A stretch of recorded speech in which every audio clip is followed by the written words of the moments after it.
Assalamualaikum warahmatullahi wabarakatuh. Saya Sherly Firza Pradista dari kelas PS IKA. Saya Nurul Iva Arum Puspitasari. Assalamualaikum warahmatullahi wabarakatuh. Perkenalkan, nama saya Sarah Amelia, saya dari kelas PS IKA tahun 2021. Perkenalkan, nama aku Ummu Nazifatul Maulidiah. Perkenalkan, nama saya Retno Suci Maharani, NIM 046, kelas PS IKA. Perkenalkan, nama saya Vira Sufiaratno Ariasta dari kelas PS IKA. Perkenalkan, nama saya Endah Deviani, saya dari kelompok 4 PS IKA. Perkenalkan, nama saya Suryana Rizky Romadoni. Saya Nuzri Rifki Masalif. Perkenalkan, nama saya Maiza Nur Aulia, NIM 007, Angkatan 2021, kelas A Ilmu Keperawatan. Perkenalkan, nama saya Julanda Mesita Dewi. Di video kali ini kita akan menjelaskan tentang pembelahan sel. Yang pertama, kita akan menjelaskan tentang pengertian sel. Yang kedua, kita akan menjelaskan tentang fungsi-fungsi dari pembelahan sel. Yang ketiga, kita akan menjelaskan tentang jenis-jenis pembelahan sel. Dan yang terakhir, kita akan menjelaskan tentang contoh-contoh dari pembelahan sel itu sendiri. Tujuan dari pembuatan video pembelajaran ini ialah yang pertama, mahasiswa memahami mengenai posisi sel, kromosom, dan DNA dalam kaitannya dengan organisme. Yang kedua, mahasiswa bisa memahami jenis-jenis pembelahan sel. Dan yang terakhir, mahasiswa mampu mengetahui setiap tahapan proses dari pembelahan sel itu sendiri. Assalamualaikum warahmatullahi wabarakatuh. Di sini saya akan menjelaskan kepada teman-teman tentang apa sih pembelahan sel itu. Pembelahan sel disebut juga dengan reproduksi sel karena pembelahan sel terjadi dengan memperbanyak diri menjadi 2 atau lebih. Sel ini sendiri memiliki arti yaitu unit struktural dan fungsional terkecil sebagai penyusun suatu organisme sehingga sel menjadi hal paling penting bagi kehidupan suatu organisme. Pada tahun 1858, ada seorang dokter di Jerman yang bernama Rudolf Virchow yang mengemukakan teori tentang sel, yakni omnus cellula e cellula, yang memiliki arti setiap sel berasal dari sel lainnya, sehingga sel memiliki keahlian untuk membelah atau memperbanyak diri. Pembelahan sel ini berkaitan erat dengan proses pertumbuhan dan perkembangan suatu makhluk hidup. Kita ambil contohnya dari sel sperma dan sel ovum. Berubah menjadi zigot, kemudian menjadi janin, bayi, remaja, sehingga dewasa. Namun, tidak semua pembelahan pada makhluk hidup itu sama. Kita mengenal adanya makhluk hidup yang memiliki jenis sel eukariotik dan prokaryotik. Kedua jenis sel tersebut tentunya berbeda, sehingga berpengaruh juga pada jenis pembelahan selnya. Dalam pembelahan sel ini, sel juga memiliki rentang umur. Contohnya, seperti sel darah merah pada manusia yang berusia hanya 120 hari. Setelah 120 hari, seharusnya sel darah merah itu mati atau digantikan. Nah, jumlah sel dalam setiap organnya juga harus konstan, tidak boleh lebih dan tidak boleh kurang. Contohnya, sel darah merah dalam tubuh perempuan dewasa berkisaran 4-5 juta sel 1 mikroliter darah. Apabila sel dalam organ tubuh melebihi jumlah yang seharusnya ia akan terjadi gangguan penyakit yang disebut dengan tumor. Jadi, sekian dari saya tentang pembelahan sel itu apa, serta selanjutnya akan dilanjutkan dengan teman saya untuk penjelasan lebih lanjutnya. Fungsi pembelahan sel yang kedua ada pada makhluk hidup multiseluler atau makhluk hidup bersel banyak adalah sebagai cara untuk memperbanyak sel tubuh sehingga makhluk hidup yang bersangkutan dapat tumbuh dan berkembang. Di sini saya akan menjelaskan tentang jenis pembelahan sel. Jenis pembelahan sel sendiri terbagi menjadi 3, yaitu ada pembelahan secara meiosis, mitosis, dan amitosis. Di sini saya akan sedikit menjelaskan tentang pembelahan secara meiosis. Meiosis salah satu jenis pembelahan sel yang terjadi pada organisme yang berproduksi secara seksual untuk memproduksi sel gamet. Meiosis sendiri terbagi menjadi dua tingkatan, yaitu fase meiosis 1 dan fase meiosis 2. Pada fase meiosis 1 dibagi menjadi 4, yaitu profase 1, kromosom memendek, menebal, dan berduplikasi. Yang kedua, ada metafase 1, kromosom homolog saling berhadapan. Anafase 1, masing-masing kromosom menuju kutub berlawanan. Yang keempat, ada telefase 1, terbentuk dua sel anakan yang haploid. Yang kedua, ada fase meiosis 2 yang dibagi menjadi 4, yaitu profase 2, kromatin menebal membentuk kromosom.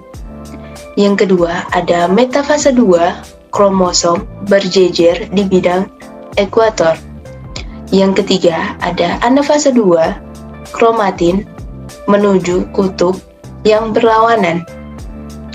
Yang keempat, ada telefase 2 yang terbentuk 4 sel anakan yang haploid. Sekian dari saya penjelasan pembelahan sel secara meiosis, dan akan dilanjutkan oleh teman saya.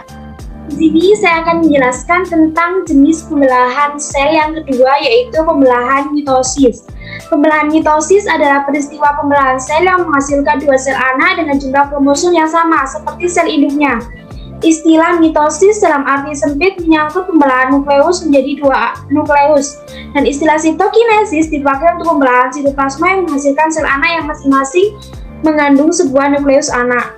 Kamu tahu kan, seluruh aktivitas sel di organisasi dari nukleus lebih spesifik oleh DNA. Maka dari itu, peristiwa pembelahan sel pun terjadi di nukleus. Proses pembelahan sel bukan berarti ia menduplikasi seluruh bagian dirinya, akan tetapi yang sebenarnya terjadi adalah hanya DNA saja yang digandakan. Di sini ada 5 tahap mitosis, yaitu profase, metafase, anafase, telofase, dan interfase. Yang pertama, tahap profase. Pada awal profase, sentrosom mengalami replikasi sehingga menghasilkan 2 setrosom. Lalu setiap setrosom akan bergerak menuju kutub-kutub inti sel yang letaknya berlawanan. Di saat dianalisis bersamaan, mitrokubulus mulai tampak di antara 2 sentrosom. Mitrokubulus ini adalah syarat protein yang panjang yang memanjang dari sentriol menuju ke segala arah. Semakin lama, mitrokubulus akan membentuk serupa gulungan benang yang dapat kita sebut dengan benang-benang spindel. Di tahap ini juga benang-benang kromatin mulai menebal yang lalu membentuk kromosom. Nah, kromosom ini memiliki 2 kromatid identik yang terkait pada sentromer atau kepala kromosom. Nah, setiap sentromer ini mempunyai 2 kinetokor yang merupakan formasi protein pada akhirnya menjadi tempat melekatnya benang-benang spindel. Pada akhir tahap profase, nukleus dan membran inti sel mulai lenyap.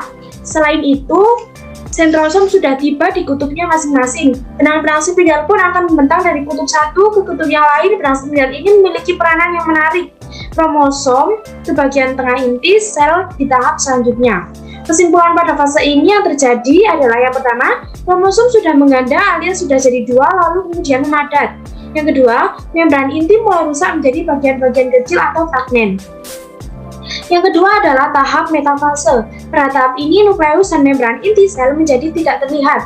Masing-masing kinetokor pada sentromer dihubungkan ke satu sentrosom oleh benang-benang spindel. Nah, nanti pasangan kromatid bergerak ke bagian inti sel bidang ekuator dan terbentuklah lempeng metafase. Posisi kromosom yang terletak pada bagian tengah inti sel ini memproduksi jumlah kromosom dapat dihitung dengan tepat dan bentuk kromosom juga bisa diamati. Jelas, pada fase ini kromosom sudah mengganda kemudian memadat, membran inti mulai rusak menjadi bagian-bagian kecil yang disebut fragmen. Yang ketiga yaitu tahap anafase. Tahap anafase, pemisahan kromatid menandai fase ini mulai dari bagian sentromer yang kemudian membentuk kromosom baru. Masing-masing kromosom ditarik oleh benang-benang spindel, bergerak menuju kutub yang berbeda arah. Jumlah kromosom yang menuju ke kutub yang satu akan sama persis dengan jumlah kromosom yang menuju ke kutub yang lain. Jadi pada tahap akhir anafase, kromosom nyaris tiba ke kutubnya masing-masing. Selain itu, mulai terjadi juga sitokinesis. Apa itu sitokinesis? Sitokinesis adalah fase pembelahan atau pemisahan sitoplasma, organel, dan membran seluler. Pembelahan ini diawali dari pinggir sel membran sel, bergerak menuju ke bagian tengah sel, sehingga akan membuahkan hasil dua sel yang disebut sel anak. Jadi pada fase ini disimpulkan menjadi dua, yaitu yang pertama kromosom bergerak menuju kutub yang berlawanan, yang kedua pada akhir anafase kedua kutub sel memiliki kromosom yang jumlahnya sama. Yang keempat yaitu tahap telofase. Tahap telofase ini kita sudah masuk ke tahap akhir dari pembelahan mitosis. Pada tahap ini kromosom telah tiba di kutubnya masing-masing. Benang-benang spindel mulai lenyap dan membran inti sel juga mulai ada di antara dua kelompok kromosom yang terpisah. Pada fase ini kromosom makin lama akan menipis dan berubah bentuk menjadi benang-benang kromatin kembali. Yang pertama, membran inti mulai kembali bergabung. Yang kedua, terbentuknya dua sel anakan yang bersifat diploid. Proses mitosis menghasilkan dua anak sel dari satu sel asal. Karena semua sel dalam tubuh berasal dari mitosis, sebuah sel telur yang telah dibuahi, maka setiap sel memiliki macam jumlah dan kromosom yang sama. Dan dengan jumlah yang dan macam gen yang sama pula, kecepatan dan frekuensi pembelahan sel sangat berbeda-beda pada berbagai macam jaringan pada berbagai spesies hewan. Pada tahap perkembangan embrio, jarak antara pembelahan sel mungkin hanya sekitar 30 menit. Pada jaringan dewasa, terutama sel saraf, pembelahan sel sangat jarang terjadi. Pada jaringan dewasa lainnya seperti sumsum tulang belakang yang merupakan tempat sel darah merah dihasilkan, pembelahan sel harus sering terjadi untuk menyediakan 10 juta sel darah yang dihasilkan setiap detik siang malam oleh manusia. Intrafase yang terakhir adalah tahap interfase. Interfase adalah tahapan di mana sel anak baru hasil pembelahan atau mitosis mempersiapkan pembelahannya. Dilansir dari Ensiklopedia Britannica, interfase memutuskan apakah sel akan memasuki tahapan mitosis selanjutnya atau tidak. Fase G1. Fase G1 adalah fase pertama pertumbuhan primer. Sel di mana sel tubuh secara fisik, dilansir dari Hanaya Academy Orange, sel sintesis organel RNA dan protein. Fase G1 disebut sebagai fase istirahat karena tidak terjadi sintesis DNA, hanya persiapannya seperti pembentukan enzim dan protein. Pada fase ini juga DNA diperiksa oleh protein untuk memastikan tidak ada kerusakan sebelum DNA direplikasi. Dilansir dari Ensiklopedia Britannica, jika ada kerusakan DNA yang rusak, akan dipaksa mengalami kematian sel atau apoptosis. Amitosis. Amitosis ini adalah reproduksi sel di mana sel berkembang secara langsung atau sudah otomatis, seperti contoh bakteri dan ganggang biru bersel satu. Yang dimaksud di sini secara otomatis adalah tidak memiliki proses panjang, yang dimana inti sel atau induk sel itu berkembang biak menjadi 2 menjadi 4 menjadi 8 dan seterusnya, yang intinya berkelipatan menjadi 2 gitu. Yang biasanya disebut dengan pembelahan biner. Saya akan menjelaskan jenis-jenis protozoa. Misalnya 1. Amoeba proteus, 2. Paramecium, Hematomauga coil, Foramifera, Plasmodium falciparum, Toxoplasma gondii, dan protozoa lainnya. Beberapa jenis alga misalnya Spirulina, Noctok, Geococcapsa, dan alga uniseluler lainnya. Yang kedua, mitosis merupakan pembelahan langsung yang tidak melalui fase pembelahan mitosis dilakukan oleh makhluk hidup uniseluler dengan tujuan untuk reproduksi vegetatif. Saya akan menyebutkan contoh-contoh sel dari pembelahan sel. Contoh jenis pembelahan sel yang kedua yaitu mitosis. Mitosis dapat dilakukan oleh sel-sel somatik atau sel-sel tubuh pada tumbuhan, hewan, maupun manusia. Misalnya seperti sel akar, sel batang, sel kulit, sel hati, sel daun, sel epitel, dan juga sel somatik lainnya. Yang ketiga, yaitu meiosis. Meiosis dapat dilakukan oleh sel gamet atau sel kelamin pada tumbuhan, hewan, dan juga manusia. Contohnya seperti sel ovum, sel sperma, sel serbuk sari, dan juga sel bakal biji. Di sini saya akan menjelaskan tentang kesimpulan pembelahan.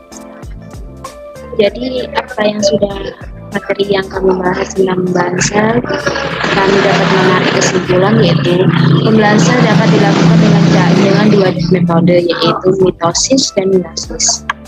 Mitosis itu bertujuan untuk membelah sel menjadi dua anak sel dengan karakteristik yang sama, sedangkan meiosis bertujuan untuk menghasilkan sel gamet atau sel reproduksi dengan sifat berbeda. Sekian kesimpulan dari saya. Terima kasih.